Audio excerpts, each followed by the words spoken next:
The reasons to treat yourself to a frozen drink from Mickey D's go on and on and on. It's more than a drink. It's a Mickey D's drink. Your new flavor craze is here. From sweet and fruity frozen Fanta Wild Cherry to the classic cool of a frozen Coca-Cola to the tasty and tart frozen Fanta Blue Raspberry. Get any size for $1.59. Price and participation may vary. Cannot be combined with any other offer. Ba-da-ba-ba-ba.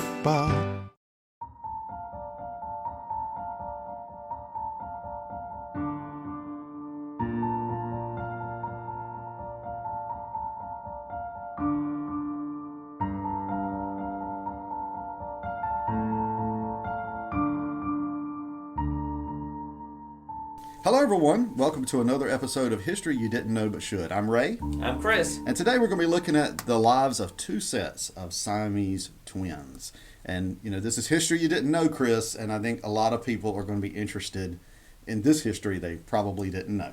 Yeah, 2020 has been an odd year, and so many unusual different things have been happening. So we thought it would be good to take a few moments and to talk about two things in North Carolina that are pretty remarkable, but many people don't know about them, and it all centers around the concept of Siamese twins. Yes, it really does. And you're going to talk about two examples. I'm going to talk about two. Well, we're each going to talk about one example, Chang and Eng Bunker. I'm going to be talking about Millie and Christine McKoy. So I'll let you go ahead and get started, Chris. Yeah, so today I want us to travel to a place in North Carolina that's known as Wilkesboro, North Carolina, and also Mount Airy. Many people remember Mount Airy, North Carolina as being the place for the Andy Griffith Show.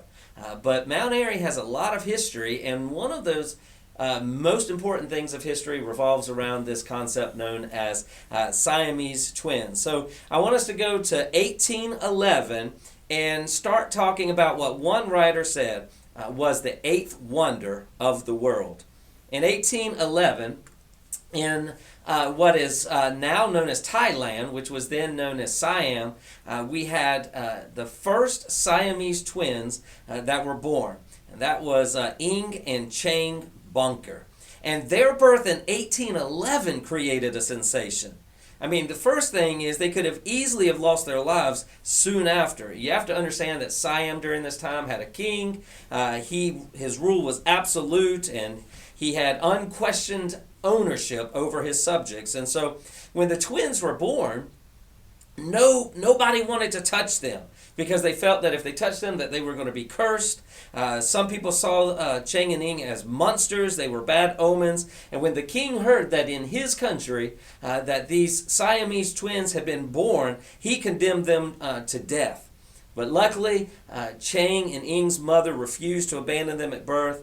The king never acted on his impulsive death sentence, and their lives were averted. They were saved. And so the boys grew up in Siam, and that's where, Ray, we get this Siamese twins, is because the first ones were born in Siam, and they began to learn to run and to jump and to swim. And so as they continued to have this activity, the ligament that connected these two boys continued to grow and get larger and larger. And so as they were just playing and being boys, as well as you can do that in Siam, there just happened to be a British merchant whose name was Robert Hunter. And he saw these boys one day out in the water, and he thought it was like a Loch Ness Monster. He thought there was something unique about that, and so he went a little further and he saw that it was these Siamese twins, and he said, I could make a fortune with them. So he convinces the mom and also the king to be able to take Chang and Eng and take them out of Siam and take them on a traveling circus, if you will, a traveling tour. Now, it would take 3 years for Robert Hunter to get an agreement with the king, an agreement with the mom, to basically send the boys on their way. Now, the sad thing is that the mother might not have realized it, but what she was doing is selling her children to Hunter. She actually sold Chang and Eng for $3,000. However, they did have an agreement that said that when the boys turned 21, that they could be free. And so from the ages of 17 to 21, basically they went with Hunter and an American guy whose name was Captain Abel Coffin, and they took them on tours. They took them in shows. They would show them in theaters, concert halls, and it was grueling. It was just really terrible. They were working like 4 hours a day, every day, and it was where the Hunter and the Coffin were making tons of money. But Chang and Eng were making very, very little. And they were not well treated. So you have to imagine they were basically being enslaved by the Coffin and Hunter. They were also involved in P.T. Barnum's Ringling Brothers circus. And so people would go and watch them. And at first it was just, they would ask them questions, about it's a weird looking thing. It's kind of like going to the fair and, you pay money and go behind the door and you see the world's largest, hand or the biggest animal or whatever. And so they would go and then they realized that Chang and Eng could do somersaults, that they could play badminton, that they could do all of these unique different things. And so they became very, very famous. And then at the age of 21, they were tired. They were not getting the money that they deserved. They were not getting the freedoms that they deserved. They felt that they were just being mistreated. So at the age of 21, they decide, we want to be free. We want to remove ourselves. We want to go. And so when they turn 21, they declare their independence. They become their own men. And they give up their original plan of going back to Siam, and instead they decide to go to America, and they become American citizens. By the way, the interesting thing, people might ask, well, how did they get the name Bunker? And it wasn't from Archie from TV, but rather they got their name Bunker because they were standing in line to get their naturalization. And there just happened to be a bystander next door whose name was Fred Bunker. And he said, you should name your last name Bunker because you got to have a last name to be able to become a citizen. So they stuck with Bunker, and that's how they became the Bunker Boys. Well, it is pretty interesting to know that you have Chang, who was the dominant brother. He was quicker intellectually, but he was also quicker to anger. And then you had Eng, who was quieter and had more interest, if you will. But the problem is that Eng liked to party. He liked to have little poker games and things of that nature. I do want to talk, Ray, about things that some people might find to be pretty interesting, and that is, so how is it that Chang and Eng wind up with 22 children? If we start thinking about this, these first Siamese twins declare their independence. They decide that they want to stop touring, and they meet up with this guy. His name was Dr. James Calloway of Wilkesboro, North Carolina, and said, you need a vacation. And so they came and they found this beautiful place in Wilkesboro, North Carolina, and they decided to settle down and to retire and just to live life. And while they were settling down and enjoying life, they took up farming. They got about 1,000 acres of land, and then they took up an interest in two Wilkesboro sisters, Adelaide and Sarah Yates. Now, Ray, Chang was the first to fall in love, and Chang just had an eye for Addie. And Addie was a year younger than her sister, whose name was Sarah. And it seems that Chang and Addie, they get together, and basically Eng and Sally seem to have been drawn into the connection by necessity. Now, Ray, we have to think about this. Certainly it would have been difficult for Chang to marry and Eng not to marry, because that would have just been a very weird situation. And so they also knew that privacy would be in short supply, and if you're thinking about a dual marriage, you might do better having at least two women who actually are intimately more familiar with one another. And so it just seemed to be an ideal situation where the Siamese twins, Chang and Eng, fall in love with two sisters. But the town of Wilkesboro didn't like it. They didn't like the fact that the two beautiful belles of Wilkesboro had fallen in love with Chang and Eng. And so what basically happens with this is we see that they decide to get married, even though the parents were against it. And the parents of Sally and Adelaide confronted them and said, no, we don't want this to happen. We don't want you to do it. It can't happen. But it had to happen. The only reason it had to happen is because basically they told their mom and dad, we're going to elope if you don't support us. And so basically everybody supported them. So they had the wedding, and they retired to a house that Chang and Eng had built that was a little east of Wilkesboro, and pretty soon the house was too cramped because a year after the marriage, Sally delivers a baby girl. 6 days later, Addie gives birth to a girl. Next thing you know, you've got more and more children that are starting to come in, and so it becomes to the point where the house is too big. Or excuse me, the house is too small because it's too large of a family. And so Addie decides that she's going to go live in another house. And that's not just because of the hordes of children that are hanging out, but now you have the two wives who are starting to bicker. And so you have this family unpleasantness that is really causing heated arguments between Chang and Eng. And so what they decide to do is that they feel that it's going to be best to separate the families. But how do you separate the families if Chang and Eng are not separated? So they come up with this arrangement, and the arrangement was basically that they were going to have their wives live apart. And Chang and Eng were going to start a strict regimen where they would go to one house and live for 3 days, and then they would go to the other house and live for 3 days. And depending on the house that you were in, the guest brother would have to submit to the host brother's every whim. So you would basically just have to do whatever you wanted your brother to do, and you had no choice because that was the deal. The good news was 3 days later you could do whatever you wanted to do, and he had to sit there and be still. That's interesting. It's the way that it works, and I just don't know how else to say it. But you know, as we close out talking about Chang and Eng, the financial pressure of having a huge and growing family caused them to have to go and get out of retirement. They had to go and tour again. So they went and toured to California. They earned some money, but when they came back, they found that the country was on the verge of war. They come back in 1860. South Carolina had just voted to secede, and the Civil War will devastate their twins' fortunes. I do find it interesting that these young men who at the age of 14 were basically enslaved, when they became adults and moved to Wilkesboro, one of the sad things about these individuals is that one of them invested in land and the other invested in slaves. And so I find it interesting that even though they were enslaved, that for some reason they still felt that they needed to own slaves as well.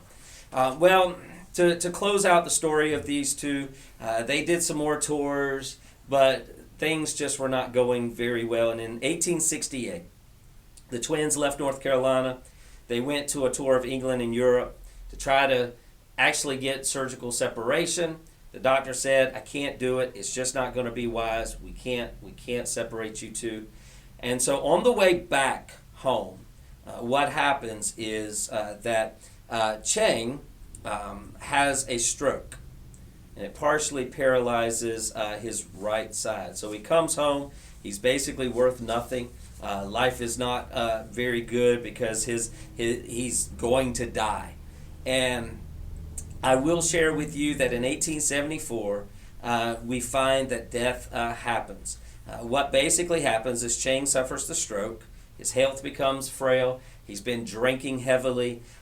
He's been involved in a carriage spill. He's got a bad case of bronchitis, and he dies.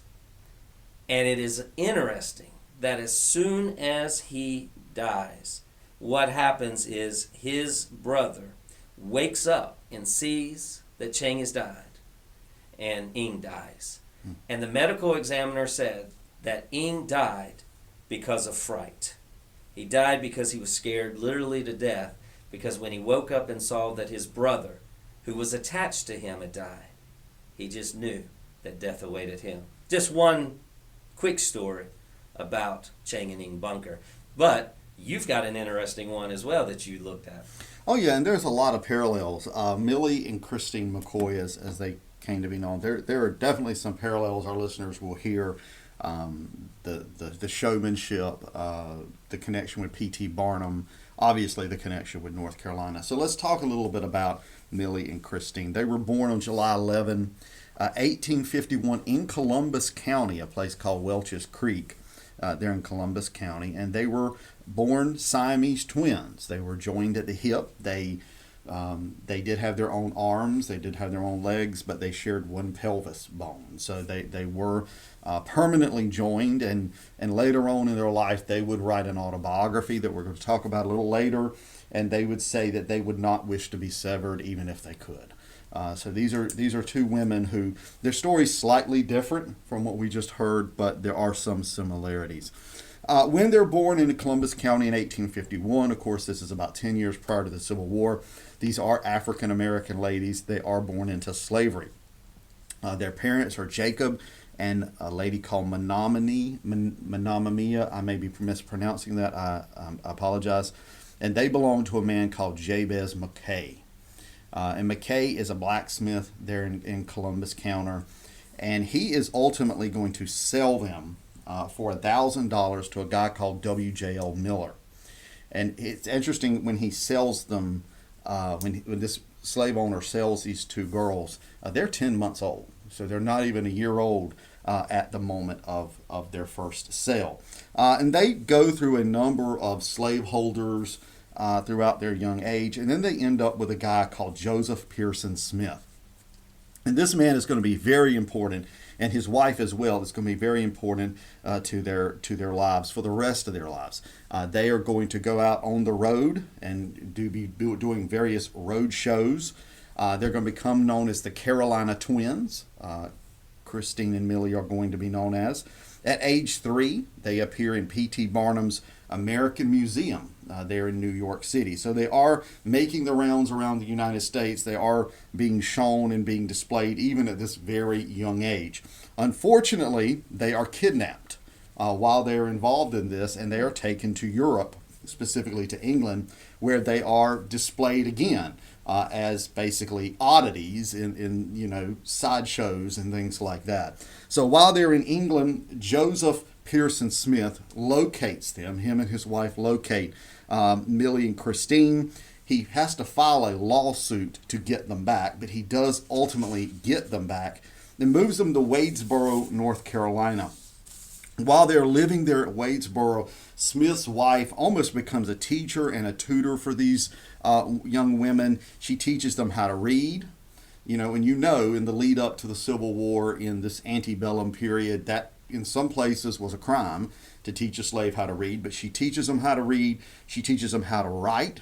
She teaches them how to sing, dance, play the piano. She actually also manages to teach them some German and some French. So they're getting taught a lot of skills and a lot of information. She also converts them to Christianity. She teaches them the Bible and that kind of thing. And so they do both Millie and Christine do convert to become Christians. The girls go back out on the road after a period of time. They're exhibited as the two-headed girls or the two-headed Nightingales, depending on which show you were at. And this goes on for a number of years. After emancipation, the 13th Amendment and all of that, they return and they stay with the Smiths. They live with the Smiths there, and they continue to make a number of appearances. They go back to England. They perform for Queen Victoria while they're in England. And of course, this time they are free. They're no longer slaves, so they're doing this of their own will. In the 1880s, they actually joined P.T. Barnum's traveling circus, sort of the precursor to the Ringling Brothers and Barnum and Bailey Circus. Ultimately, they retire back to Columbus County. My understanding is they purchased the McKay house. They live there because of their post-slavery work. They have quite a bit of money. I mean, I don't know that you'd consider them rich or wealthy, but they do have enough money to where they're able to support black schools in southeastern North Carolina and also a number of black churches. I don't believe they ever married. I don't believe either one of these girls ever married, but they do live together in retirement, obviously, and in 1912, in October of 1912, Millie dies of tuberculosis. She comes down with tuberculosis and dies. Christine was given morphine, a high dose of morphine, and died as well. There's some reports that said she lived for another 17 hours after Millie died. They are buried there in Columbus County, right down the road from where we are. They were buried in a double coffin. Now, ultimately, where they were originally buried, they were moved. In 1969, the Columbus County Historical Society moved the grave from an area where it was overgrown, it was not being taken care of.